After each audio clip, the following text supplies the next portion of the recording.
sugar, spice, salt, motor oil, frozen lasagna, and finally, the piece de resistance.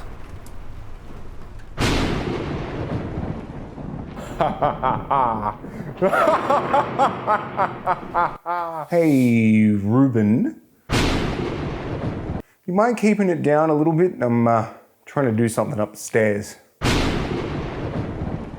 And maybe just put that pan fire out too. I don't know if our insurance covers whatever you're doing.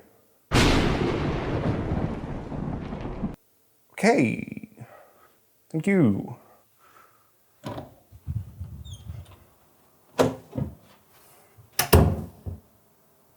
Sorry about that. Before we start today, I just wanted to say a huge thanks for all the love on the Doctor Who video that I made. I was not expecting it to blow up the way that it did, and it's all because of you guys. I had a lot of fun making it and analyzing the episode, so I'm glad you enjoyed that, and I hope a few of you stick around for what's to come. I have a lot of ideas, so I hope you like them. Garfield! He's a cynical cat starring in his own comic strip created in 1976 by Jim Davies. Nowadays he's in his own TV show, he's a coffee mug, he has a lot of video games, he's in a couple of movies, and he's also an anarchist? What? So yeah, there's a couple of different versions of Garfield out there, and today I wanted to show you how I made my own version of Garfield.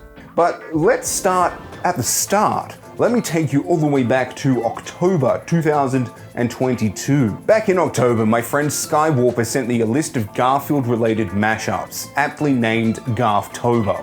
The idea was that for each day in the month of October, being Halloween, you would draw a different version of Garfield. And I responded to this accordingly. However, one afternoon I was feeling an itch to do something creative. I hadn't 3D modeled anything in a while and I just wanted to do something cool. But I have no creative ideas. So with that creative itch and no creative ideas, I turned back to the list of Garfield mashups. I didn't want to make one Garfield every single day, I just wanted to make one really nice model. So I scrolled up and down the list trying to think of ideas for each one until I found something that I think I really resonated with. I came across one thing on the list called Dark Garfield, and I instantly thought of Dark Jack. I'm gonna kill Mondays. I really love Dark Jack, I always thought he was cool, and I really love the iconic Dark Jack pose from this poster. Also Dark Jack, Dark Garfield, you know, they both have dark in the name, seemed like a pretty obvious way to go. Creatively bankrupt. But in all seriousness, I do really love Dark Jack. He's always just been so cool and slick. I love the Jack video games. And, you know, Garfield's just a big flabby ball of fluff, so smoosh them together. Anyway, with all of that in mind, I messaged my friend Sky and we took to Twitch to make some art. The other day, Sky sent me this thing. Oh, I forgot I looked like that in October. I don't know why past Shady thought that that was a good look.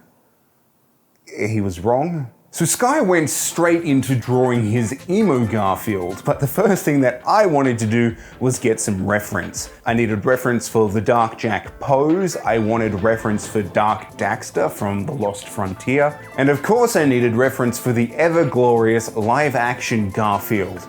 It's beautiful. I've looked at this for 5 hours now. Once I had a nice group of reference images, I could jump into ZBrush. ZBrush is a modeling program. Pretty much you start out with a ball of clay, poke and prod, add bits to it until you get the shape that you want.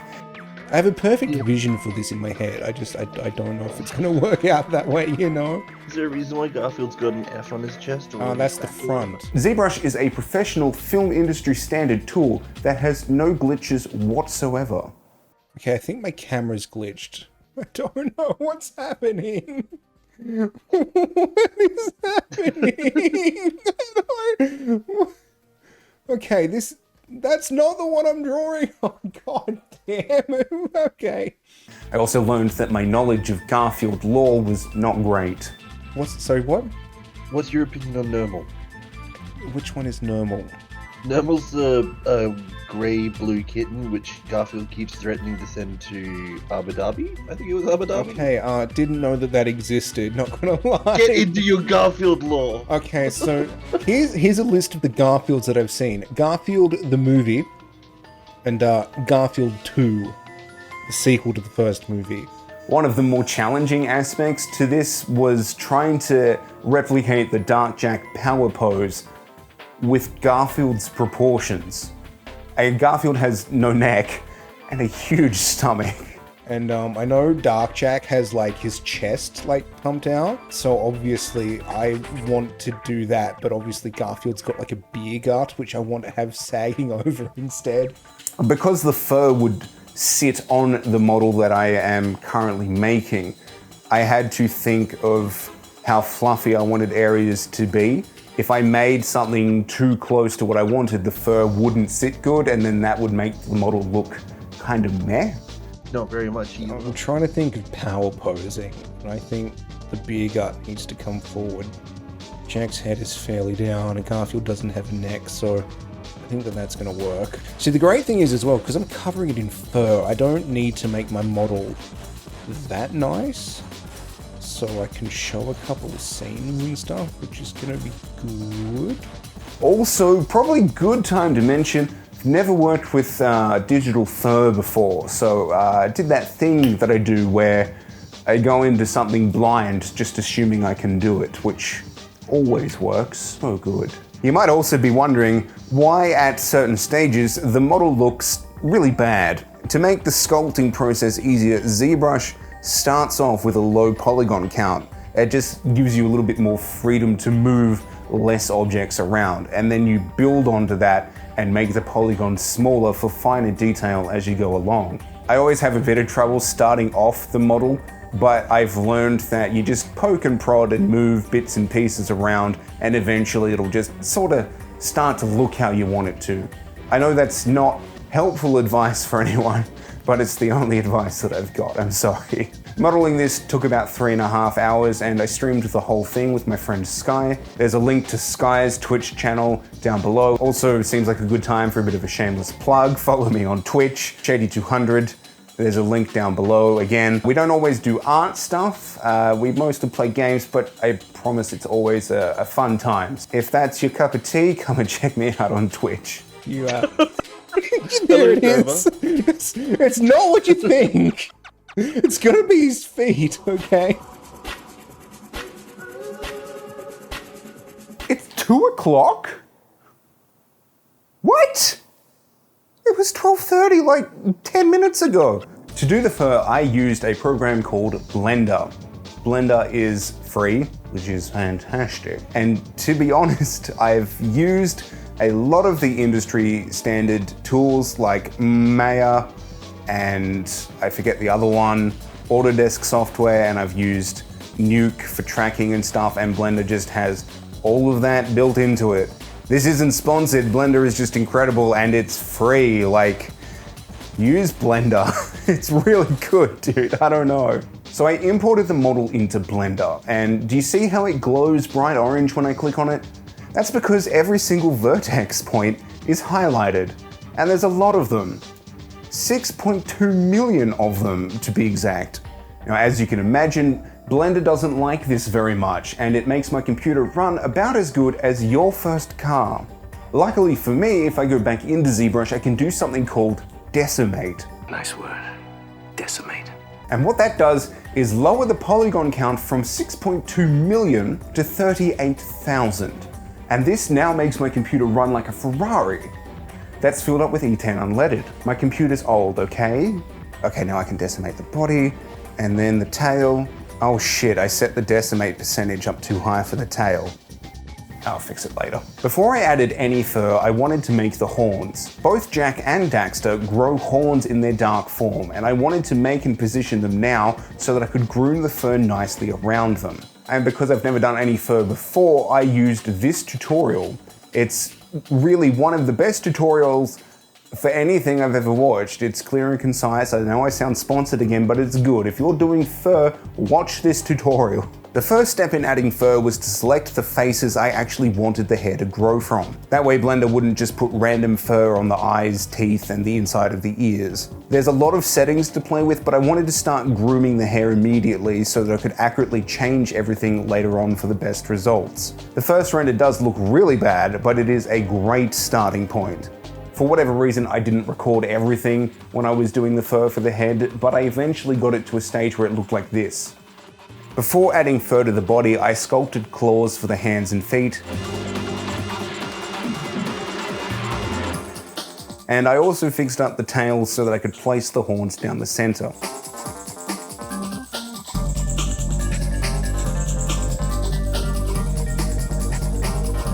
Blender also has a really cool feature for matting hair in select areas. I think this adds a lot of life to everything, and it makes Dark Garfield, now known as Garfield, look a lot more savage and untamed. Similar to how I could choose where the hair would grow, I can paint select areas where the fur would be more heavily matted, like under the armpits, down the tail, a little bit on the cheeks, and just give that look of him being a little bit more unkempt.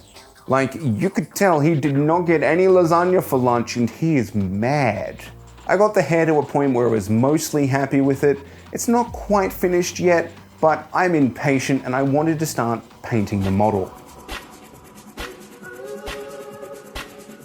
Before I started painting the model, the tutorial I was watching suggested I add a slight transparency to the fur as well as a bit of a gradient, just to make the fur look a little bit more lifelike.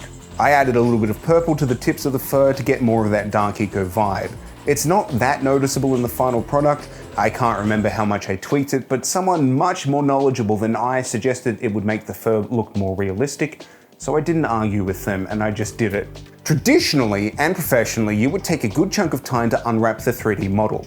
This pretty much means that you take the skin of the model, lay it flat and neat, and then paint the textures on in a program like Photoshop. You'd need to take the time to select where the seams were so that there's no bad texture patches or clipping. However, a thing called texture painting is now becoming more and more common. This allows you to paint directly onto the model as it is and make the textures much more seamless.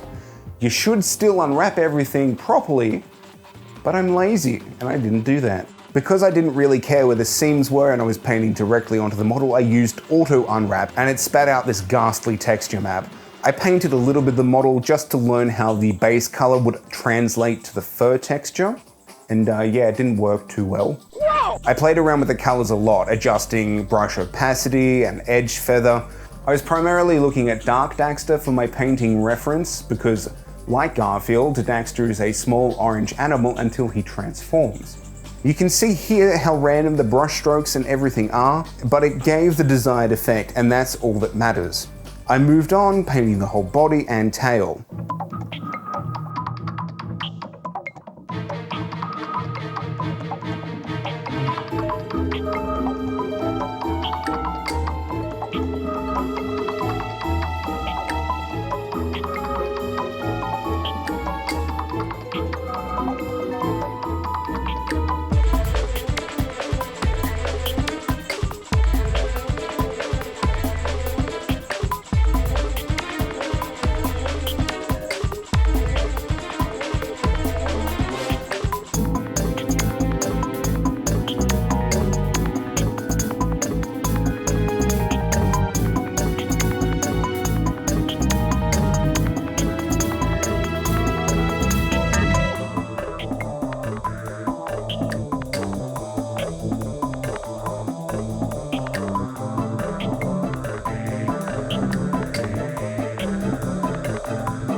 I got to a point with the texture that I was really happy with, and of course I sent it to my friend Sky as he is the resident expert in all things Garfield. Sky then informed me that Garfield looked like he'd come out of the oven.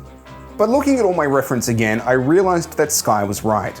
I was looking at reference from Jack and Daxter, a product with a rundown and gritty art style, and I'm making Garfield. And Garfield lives in a very bright, saturated world. So instead of having an evil character with hints of Garfield, I needed to repaint everything to be Garfield with hints of evil.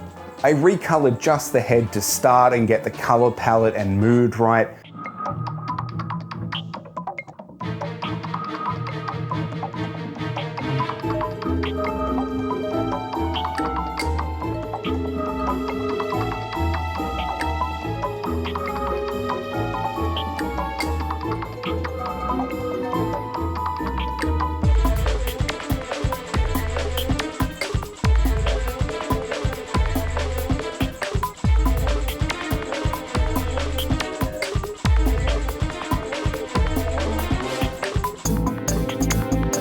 And after a while, I got something that I really liked. And with the Sky seal of approval, I repainted the whole body.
I finalised the texture for the horns, trying to make them look a bit more beaten up and less clean.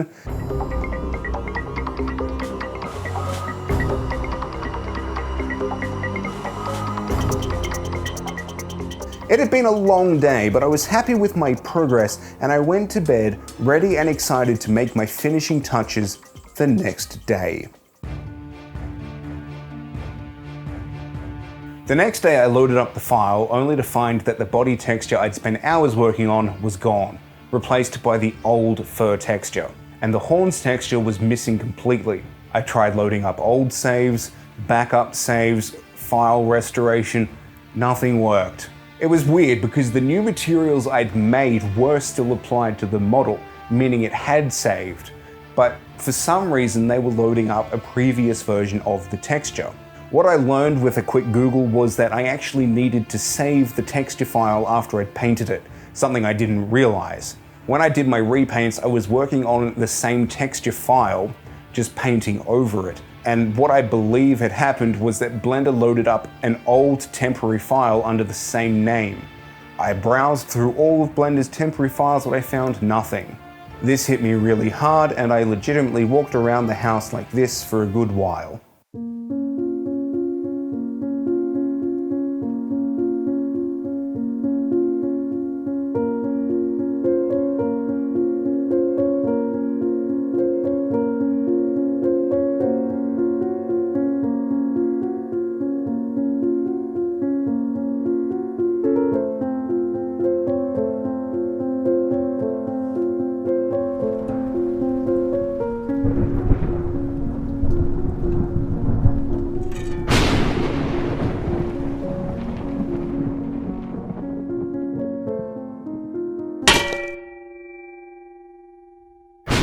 fool thinks he can take over my creation.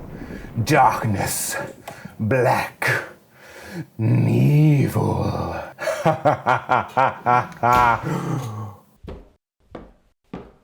No. Hi, Ruben. You will never take over my creation.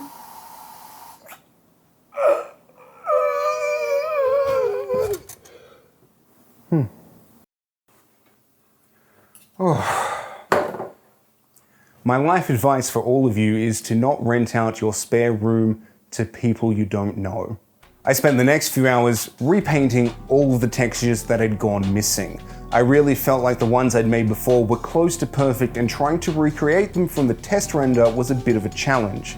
Like I showed earlier, there was a lot of random dots and opacity changes in bits and pieces, and it was really quite difficult to replicate. I'd tried to focus on replicating the patterns that I'd made, but then disregarding everything else that I'd done and just redoing it from scratch without looking at the reference and comparing it to my past work. But then again, eventually I got to a point that I was happy with.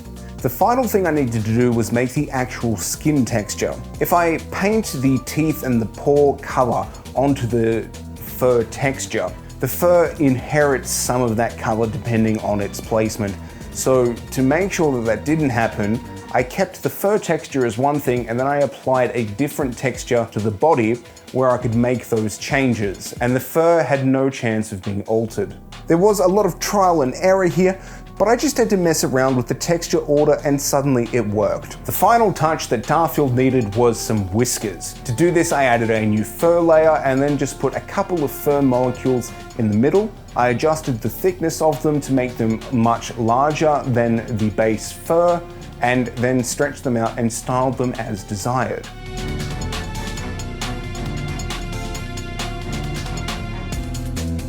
I also added a platform and some backlighting, and just like that, Garfield was done.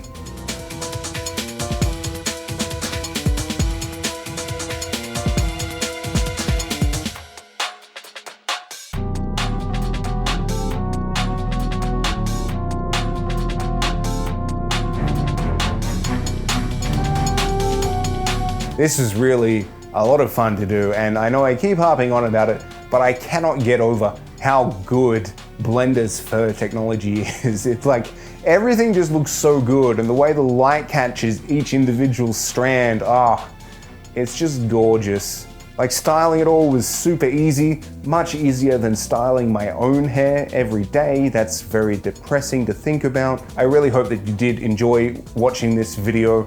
I have a whole list of other video ideas I want to do. Here they are.